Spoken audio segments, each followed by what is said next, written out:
You doubt yourself essentially forever.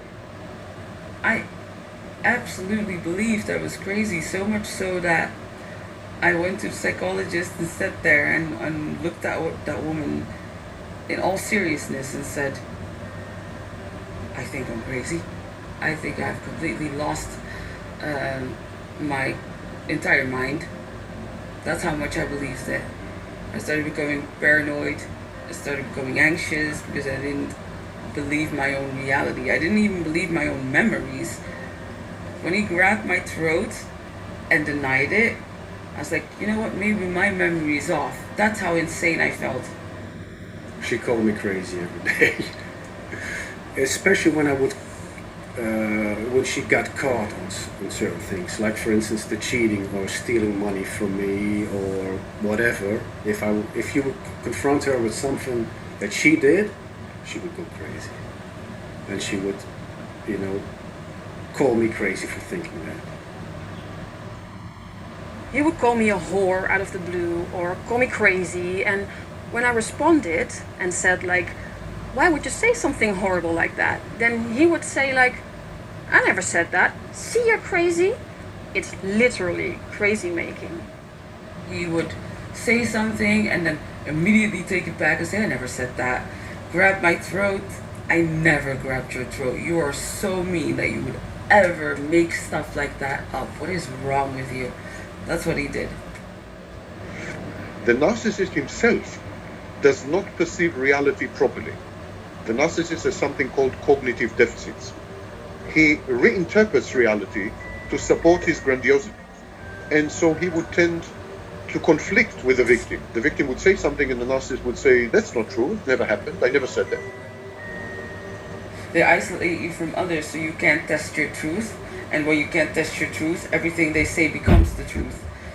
And, that's why gaslighting works. Because you can't, nudge your friend and be like, is this real or what? Because you won't have any friends anymore. Because you are only invested in him. Every time you want to meet up with someone who isn't him, he'll have some kind of prizes, which makes you stay at home. She was cheating on me, and not with one person, but a lot of people. So I got upset about that. I never touched her. I raised my voice. What is going on?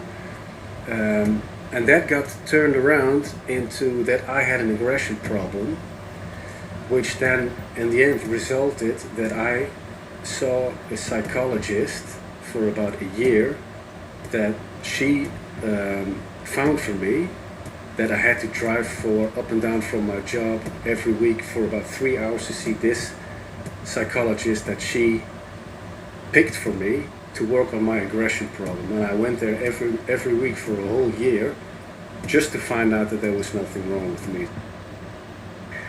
He would tell a lie. I didn't fall for it, and he got really, really angry with me because I didn't fall for it, and then he would just randomly break up with me because he said I wasn't worthy of him because I didn't trust him or whatever. And then after I presented him with the facts, of course, he would come crawling back and make it into a joke or something. But he would always like turn tables. He would always twist the facts. Like he would say things like, yeah, I was using him, for instance, while the facts were that he was staying in my house, not paying rent, not doing anything to participate, not even look for a house for himself. So yeah, he would every time he felt like he was doing something that was imbalanced, he would just blame somebody else so he didn't have to take responsibility for it. The narcissist doesn't want to feel certain feelings by himself.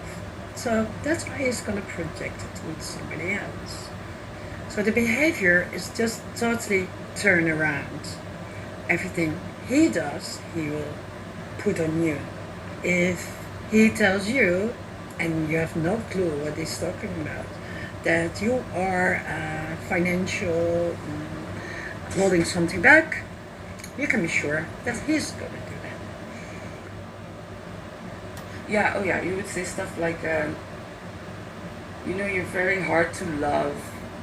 People have a hard time being around you. And I feel like he was just talking about himself. he knew that he was hard to be around. He knew he was hard to love, and he just projected all of that on me, you know, like saying I was very argumentative, knowing that he cannot be in a company without getting into an argument with people, stuff like that. He would project all the things he knew he was doing wrong, and he felt probably kind of insecure about, onto me, so he didn't have to deal with it himself. Then it was just my problem instead of his.